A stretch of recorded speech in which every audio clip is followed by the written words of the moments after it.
धैर्य से उत्तम समय की प्रतीक्षा करनी चाहिए। यदि भी मैं सत्य कहता हूँ ये मनुष्य तुम्हारे दिल से कभी भूल नहीं हो सकता।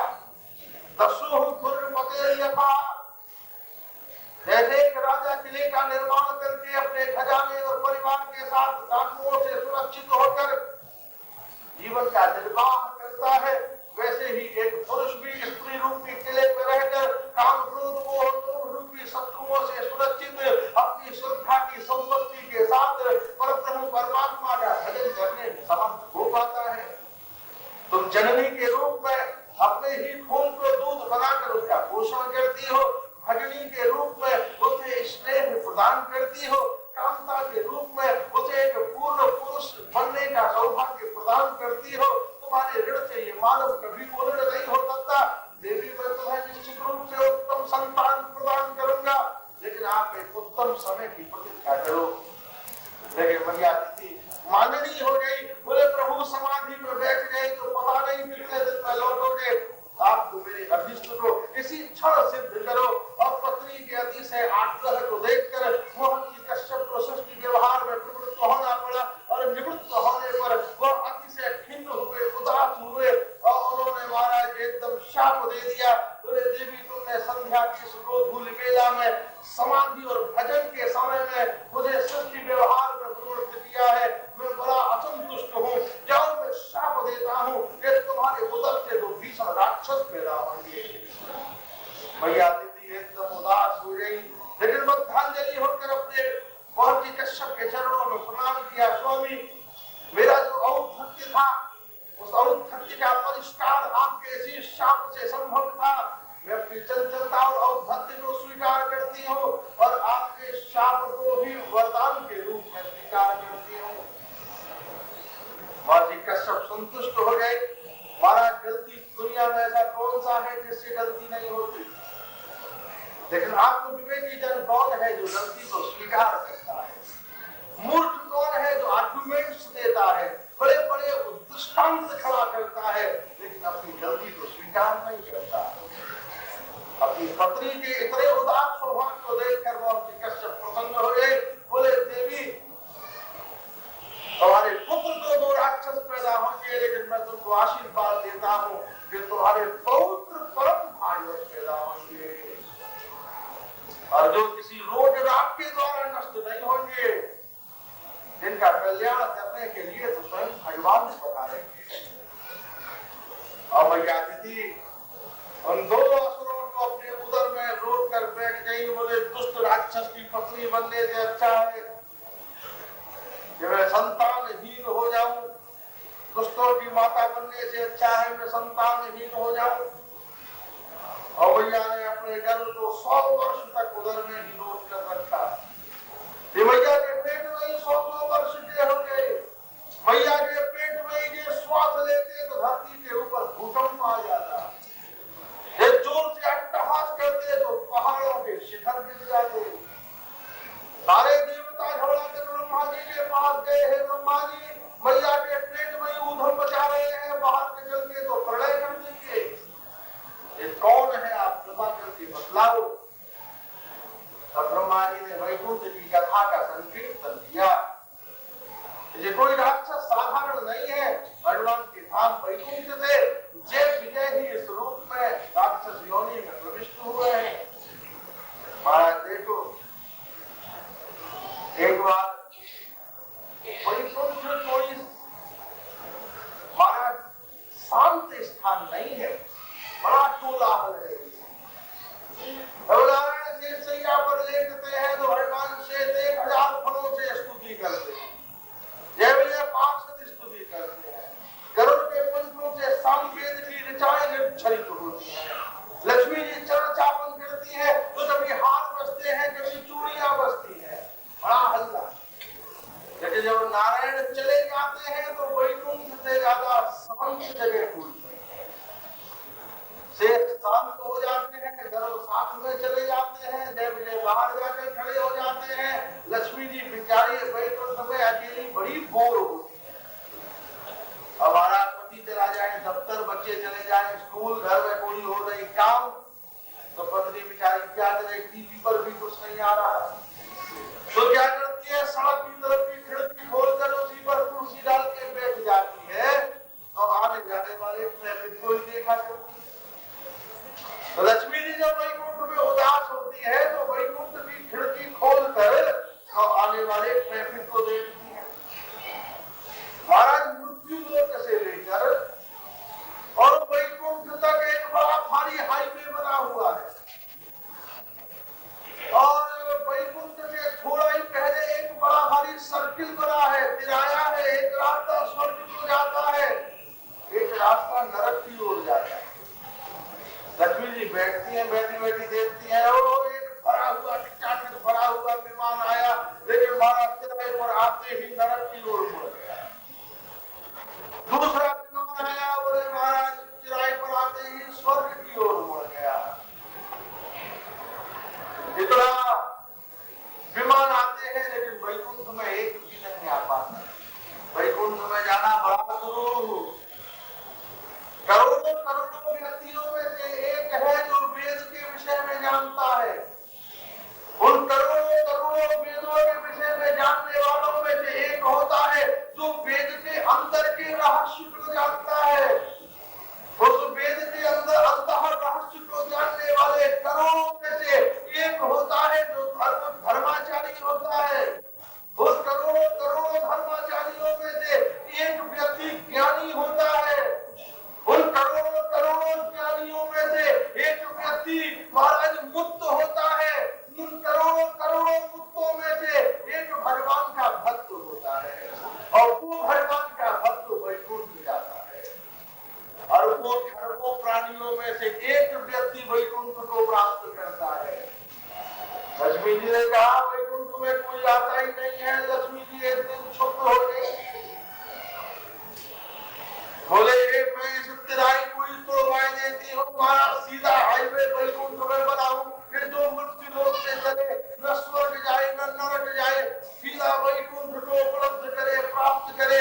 मैं लीला करूंगी और लीलाओं को स्वयं आदि ऋषि भागवत रामायण उपनिषद आरण्यक वेदों प्रवृत्तियों में उनका उल्लेख करेंगे। और जब सत्संग में संतों के द्वारा भक्त उन लीला कथाओं का श्रवण करेंगे तब सही मानव के रूप में जीवन यापन करके वो संसार से भवसागर से मुक्त होकर परम धाम वैकुंठ को प्राप्त कर लेंगे। लक्ष्मी जी ने लीला करने का संकल्प किया। एक दिन जय विजय द्वार पर खड़े थे, सनकादिक प्रविष्ट हुए और महाराज सनकादिकों ने जैसे ही प्रवेश किया उसी समय महाराज जय विजय ने स्तोत्र वेत्र हिलाकर उनका ध्यान भंग कर दिया और उन्होंने शाप दे दिया, अरे तुम वैकुंठ में रहने योग्य नहीं हो, जाओ तुम्हारा मृत्यु लोक में पतन हो जाए। महाराज उसी समय सनकादिकों को बोध हुआ, अरे हम मृत्यु पर है महात्मा वैकुंठ जैसा धाम हमने कितना भीषण शाप दे दिया।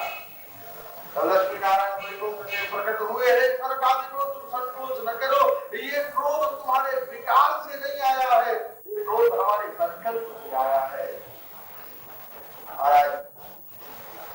सनकादिक बोले प्रभु आपने अपनी लीला में हमको निमित्त बनाया है तो लीला में कुछ पात्र भी तो बनाओ। भगवान ने कहा ठीक है, ये 3 जन्म के लिए असुर बनेंगे, जब ये रावण और कुंभकर्ण बने तब तुम इनके भाई विभीषण बन जाना। जब ये हिरण्याक्ष और हिरण्यकश्यप बने तब तुम हिरण्यकश्यप के पुत्र प्रहलाद बन जाना। और जब ये कृष्णा अवतार में शिशुपाल और दंतवक्र बने तब तुम जरासंध के पुत्र सहदेव बन जाना। और महाराज उन्हीं जय विजय का वैकुंठ से पतन हुआ है, वो मैया अदिति के गर्भ में अवस्थित है। देवताओं ने प्रार्थना की मैया आप भगवान की लीला को मंत्रों को दोनों को प्रकट करो और देवताओं की प्रार्थना से प्रसन्न मैया अदिति ने जय और विजय को प्रकट किया। यह दोनों हिरण्याक्ष और हिरण्यकश्यप के रूप में प्रकट हुए। पैदा होते ही हाथ में दिग्विजय की गदा लेकर हिरण्याक्ष दिग्विजय के लिए चल पड़ा। जो सामने आता था उसी से ही कहता था लड़ो। उस व्यक्ति ऐसे होते हैं घर से लड़ने का संकल्प करके ही चलते हैं। बाजार में भी पोलिंग है देख के नहीं चलता। ट्रेन में लड़ने को तैयार, प्लेन में लड़ने को तैयार, सड़क में लड़ने को तैयार। लड़ने के लिए बहाना चाहिए। हिरण्याक्ष भी ऐसा था, चिल्ला रहा तो लड़ो तुम लड़ो तुम लड़ो। इंद्र ने मना कर दिया, कुबेर से देवर्षि नारद आ रहे थे, उनकी बढ़िया वीणा की हाथ में, इससे दूर से समझा के कोई गदा योद्धा आ रहा है, बोले मेरे पास भी गदा, इसके पास भी गदा, राम जी ललकार आए, गदा योद्धा मुझसे लड़ो। नारद जी बोले भैया ये कोई गदा नहीं है, हमारी वीणा है, जिस पर हम भगवान का नाम लेते हैं। बोले मेरे हाथ में खुजली चल रही है, मैं किससे लड़ूं? बोले भैया खुजली मिटानी हो तो महान भाव निरुद्देश्य कोई काम नहीं करते, सोद्देश्य काम करते हैं। बिना उद्देश्य के बड़ा से बड़ा कर्म भी बेकार है, और उद्देश्य के सहित छोटे से छोटा कर्म भी महान है। उद्देश्य महान होना चाहिए। जाओ अभी नारायण बारह के रूप में प्रकट होकर धरती को मनुष्यों को देना चाहते हैं, जबकि ये असुरो उस पर तुम्हारा अधिकार है। और हिरणाक्ष महाराज भगवान जी से लड़ने जा पहुंचा। जब भी कोई भी व्यक्ति संत से मिल जाता है तो संत उसे अनंत के बाद भेज देते हैं। महाराज गदा लेकर चला और ब्रह्मा जी और मनु और शत्रुपा जी सामने खड़े हुए थे। उसी समय ब्रह्मा जी की नाक में महाराज खुजली चली, बड़ी जोर की खुजली, खुजाते खुजाते परेशान, और बड़ी जोर की चीख आई। और उसी समय छोटे से भगवान महाराज ब्रह्मा जी की नाक से धीरे धीरे निकले और नीचे कूद पड़े। और कूदते ही देखते देखते विराट रूप धारण किया। ब्रह्मा जी बोले जय हो प्रभु। महाराज जल्दी से निकल गए। अगर थोड़े से लेट हो जाते अंदर तो न जाने मेरी नाक की क्या दुर्दशा हो जाती। और विराट रूप धारण किया महाराज, और भगवान ने जल में प्रवेश किया। जल में डूबी हुई पृथ्वी को भगवान लाए। भौमासुर नाम का असुर प्रकट हुआ। पृथ्वी ने कामना की कि मुझे आपकी पत्नी बनने का सौभाग्य मिले। भगवान ने वरदान दिया कृष्णावतार में सत्य भावना होकर प्रकट हो जाना, फिर हम तुम्हारी मनोरथ को सिद्ध करेंगे। भगवान पृथ्वी को लेकर ऊपर पधारे। हिरणाक्ष आया। हिरणाक्ष और भगवान का भीषण युद्ध हुआ। और महाराज अंत में भगवान ने हिरणाक्ष के वक्ष पर एक मुष्टि आघात दिया। हिरणाक्ष भूमि के ऊपर निपतित हो गया। और उसी समय भगवान ने इस पृथ्वी को जल के ऊपर स्थापित किया और मनु और शत्रुपा को यह पृथ्वी प्रदान की। हे मनु और शत्रुपा, हे मनुष्यों, ये पृथ्वी में तुम्हें, इस पृथ्वी का मैं तुम्हें मालिक नहीं बना रहा हूँ। ये पृथ्वी में तुम्हें किराए के ऊपर दे रहा हूँ। किराया देते रहोगे तो आनंदित रहोगे, और किराया बंद करोगे तो अशांत हो जाओगे। बोले महाराज कितना किराया देना होगा, क्या किराया देना होगा? बोले पृथ्वी पर रहने का यही किराया है कि पृथ्वी पर रहते हुए सब करना, लेकिन सबके साथ मुझे भी याद करते रहना। अगर मुझे भूल जाओगे तो तुम्हारी जिंदगी दुख और पीड़ा से युक्त हो जाएगी। इसलिए मेरा स्मरण करते रहना, मुझे याद करते रहना। भगवान की आशीर्वाद देकर चले गए। और उसी समय पृथ्वी ने भी प्रतिज्ञा की, हे भगवान मैं भी प्रतिज्ञा करती हूँ कि मेरे ऊपर भी उसी का नाम रह जाएगा जो मेरे ऊपर रहकर आपका नाम लेगा। नहीं तो ये मिट्टी इस मिट्टी में कहाँ मिल जाएगी, पता भी नहीं चलेगा। बड़े बड़े रूपवान, बलवान, विद्वान, धनवान, गुणवानों की मिट्टी इस मिट्टी में कहाँ मिल गई, पता भी नहीं चलता। लेकिन उन्हीं का नाम लिया जाता है जिन्होंने जिंदगी के रहते हुए भगवान का नाम लिया है।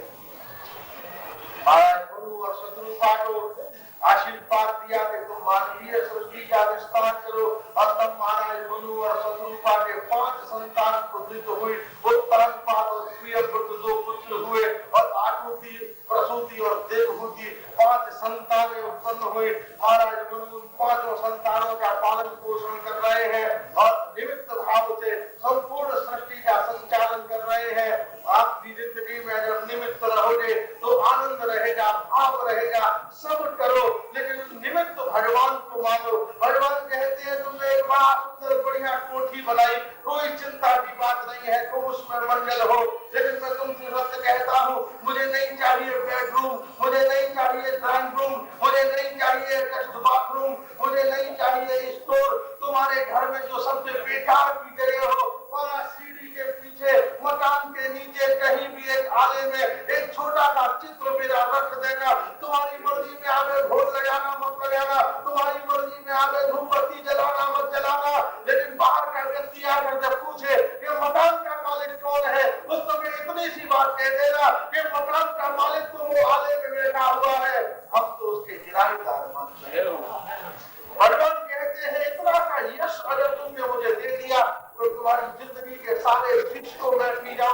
और सारा आनंद मैं तुम्हें प्रदान कर दूंगा। इसलिए उस परम मंडल में निमित्त में अवस्थित होकर महाराज वरुण 5 संतानों का पालन पोषण कर रहे हैं।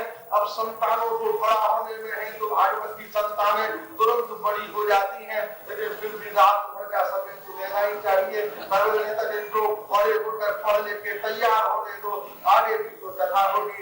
वह प्रातः 8:30 बजे जय जय श्री राम।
आराध्यो भगवान् हृदेशतनयं तत्त्वां वृन्दावनं रम्याकाचिदुपासना व्रजवधूवर्गेण या कल्पिता श्रीमद्भागवतं प्रमाणममलं प्रेमात्मरथो महान् श्रीचैतन्यमहाप्रभुर्मतमिदं तत्राग्रगुणापरात् चेतो दर्पणमार्जनं भवमहादावाद्यनिर्वापणं श्रेयस्कैरविचन्द्रिकावितरणं विद्यावधूजीवनम् आनन्दामृतिवर्धनं प्रतिपदं पूर्णामृतास्वादनं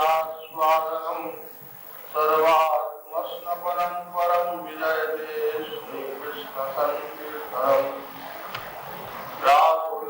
राहुलहाटलितं मञ्जुमञ्जीररामं सुवर्हापीडं वरकृतकरं लोककन्यारं वै सुवंशीशङ्करबहुरिमपराबोधमानं वन्दे श्रीमद्राधारमणमसंयोगे सन्नमामि यस्वानुभावमतिश्रुतिसारमेकं मध्यात्मदीपमतिगिरगिरसदां संसारिणां कर्मयापुराणद्वैतं तं व्यासश्रवणमुद्यानि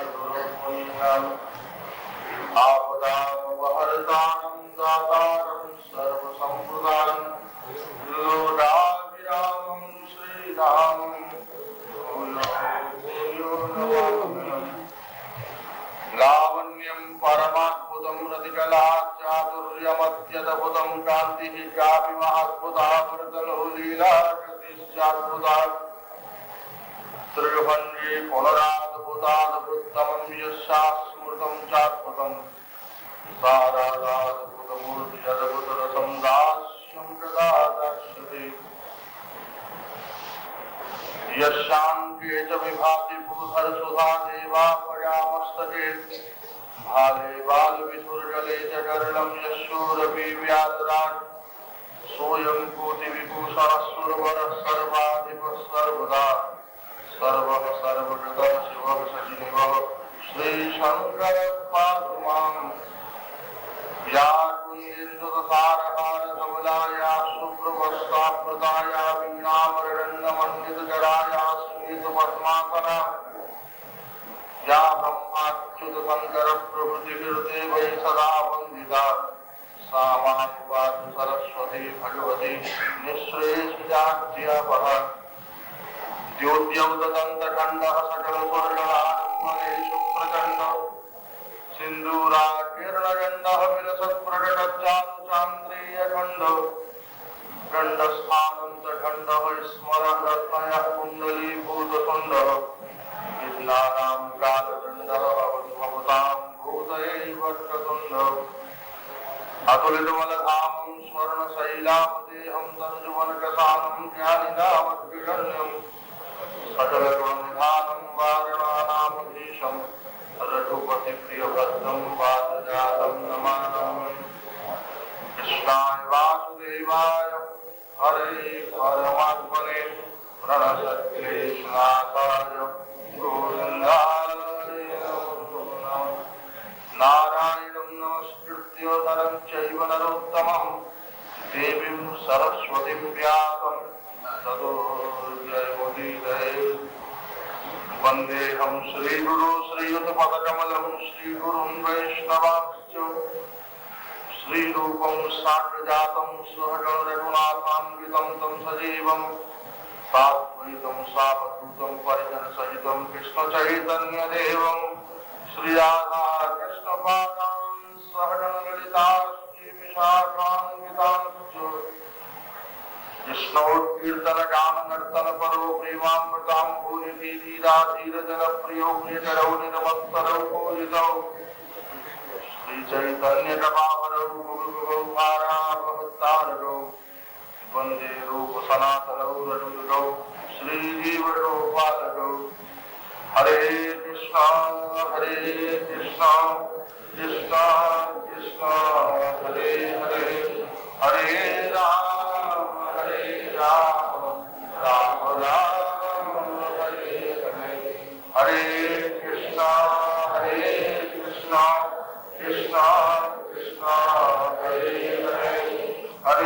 राम राम राम हरे कृष्णा कृष्णा कृष्णा कृष्णा हरे हरे हरे राम राम राम हरे हरे हरे कृष्णा कृष्णा कृष्णा कृष्णा हरे हरे हरे राम राम राम हरे हरे।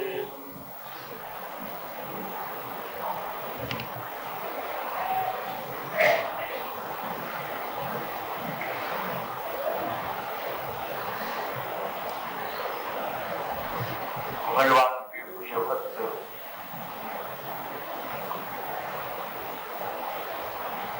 चक्रवर्ती सम्राट महाराज मनु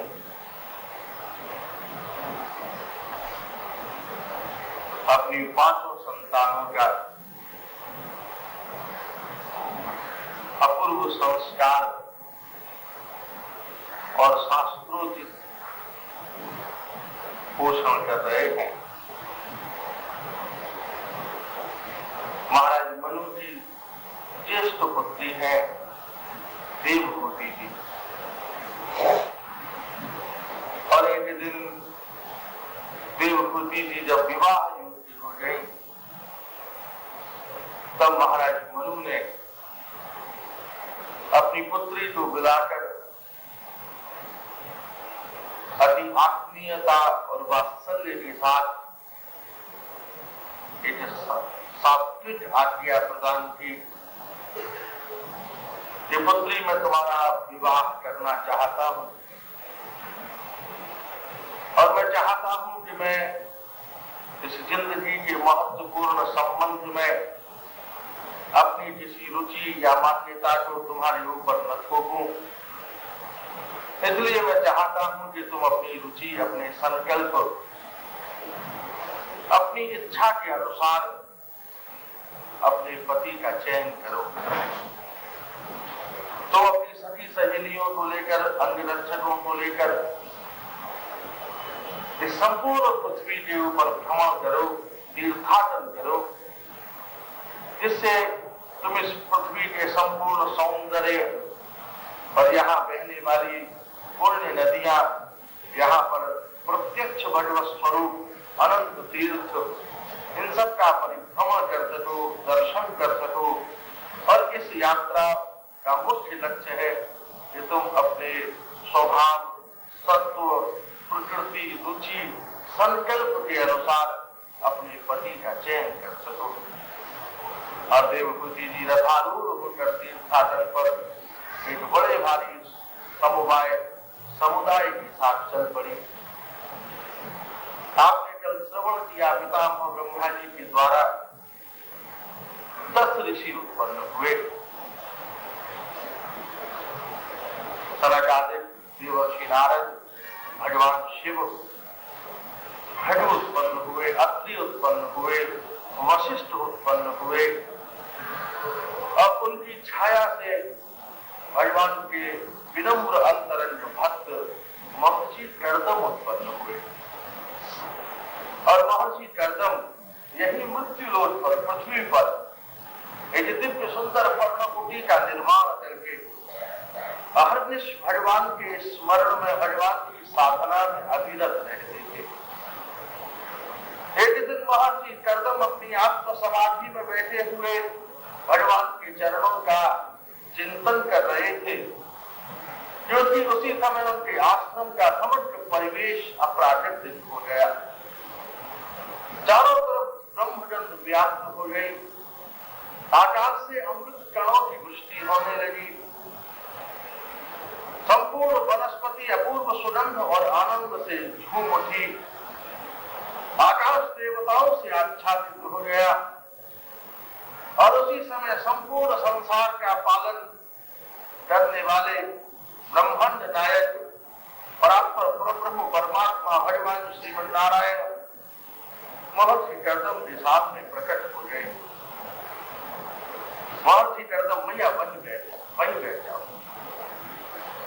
महर्षि कर्दम उसी क्रम से बैठा करें।